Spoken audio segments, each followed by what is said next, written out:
शिव पुराण की कथा के अनुसार एक गांव में एक शिकारी था जो पशुओं का शिकार करके अपना घर परिवार चलाता था। वह गांव के ही एक साहूकार का कर्जदार था। वह काफ़ी प्रयासों के बाद भी कर्ज से मुक्त नहीं हो पा रहा था। एक दिन क्रोधित होकर साहूकार ने उसे शिव मठ में बंदी बना लिया। उस दिन शिवरात्रि थी। शिकारी उस दिन शिवरात्रि की कथा को सुना। शाम के समय में उसे साहूकार के सामने पेश किया गया तो शिकारी ने वचन दिया कि अगले दिन वह सभी कर्ज को चुकाकर मुक्त हो जाएगा। तब उसे साहूकार ने छोड़ दिया। शिकारी वहां से जंगल में गया और शिकार की तलाश करने लगा। वह एक तालाब के किनारे पहुंचा। वहां पर वह एक बेल के पेड़ पर अपना ठिकाना बनाने लगा। उस पेड़ के नीचे एक शिवलिंग था जो बेल पत्रों से ढका हुआ था। उसे इस बात की जानकारी न थी। बेल वृक्ष की टहनियों को तोड़कर वह नीचे फेंकता गया और बेल पत्र उस शिवलिंग पर गिरते गए। वह भूख प्यास से व्याकुल था। अनजाने में उससे शिव पूजा हो गई। दोपहर तक वह भूखा ही रहा।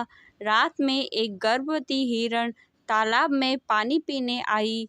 तभी शिकारी उसे मारने के लिए धनुष बाण तैयार कर लिया। उस हिरण ने कहा कि वह बच्चे को जन्म देने वाली है। तुम एक साथ दो हत्या ना करो। बच्चे को जन्म देकर मैं तुम्हारे पास आ जाऊंगी, तब तुम शिकार कर लेना।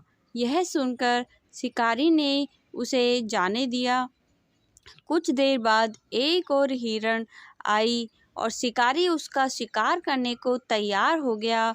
तभी उस हिरण ने कहा कि वह अभी ऋतु से मुक्त हुई है। वह अपने पति की तलाश कर रही है क्योंकि वह काम के वशीभूत है। वह जल्द ही पति से मिलने के बाद शिकार के लिए उपस्थित हो जाएगी। शिकारी ने उसे भी छोड़ दिया। देर रात एक हिरण अपने बच्चों के साथ उस तालाब के पास आई। शिकारी एक साथ कई शिकार देखकर खुश हो गया। वह शिकार करने के लिए तैयार हो गया। तभी उस हिरण ने कहा कि वे अपने बच्चों के साथ इनके पिता की तलाश कर रही है। जैसे ही वो मिल जाएंगे तो वह शिकार के लिए आ जाएगी। इस बार शिकारी उन्हें छोड़ना नहीं चाहता था, लेकिन उस हिरण ने शिकारी को उसके बच्चों का हवाला दिया तो उसने उसे जाने दिया। अब शिकारी बेल वृक्ष पर बैठकर बेल पत्र तोड़कर नीचे फेंकता जा रहा था। अब सुबह होने ही वाली थी। तभी वहां एक हिरण आया। शिकार उसे मारने के लिए तैयार हुआ, लेकिन हिरण ने कहा कि इससे पहले 3 हिरण और उनके बच्चों को तुमने मारा है तो उसे भी मार दो, क्योंकि उनका वियोग सहन नहीं होगा। यदि उनको जीवन दान दिया है तो उसे भी छोड़ दो। परिवार से मिलकर तुम्हारे समक्ष उपस्थित हो जाऊंगा। रात भर उपवास, रात्रि जागरण और अनजाने में बेल पत्र से शिवलिंग की पूजा के प्रभाव से शिकारी दयालु हो गया। उसने हिरण को भी जाने दिया। उसके मन में भक्ति की भावना प्रकट हो गई और वह पुराने कर्मों को सोचकर पश्चाताप करने लगा। तभी उसने देखा कि हिरण का पूरा परिवार शिकार के लिए उसके पास आ गया। यह देखकर वह और करुणामय हो गया और रोने लगा।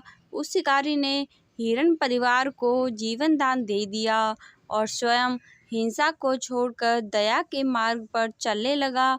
शिव कृपा से वह शिकारी तथा हिरण का परिवार मोक्ष को प्राप्त हुआ। श्री शिवाय नमस्तुभ्यम। यदि ये कहानी आपको अच्छी लगी हो तो इस वीडियो को एक लाइक करें, कमेंट में श्री शिवाय नमस्तुभ्यम लिखें और इस चैनल को सब्सक्राइब करें। धन्यवाद।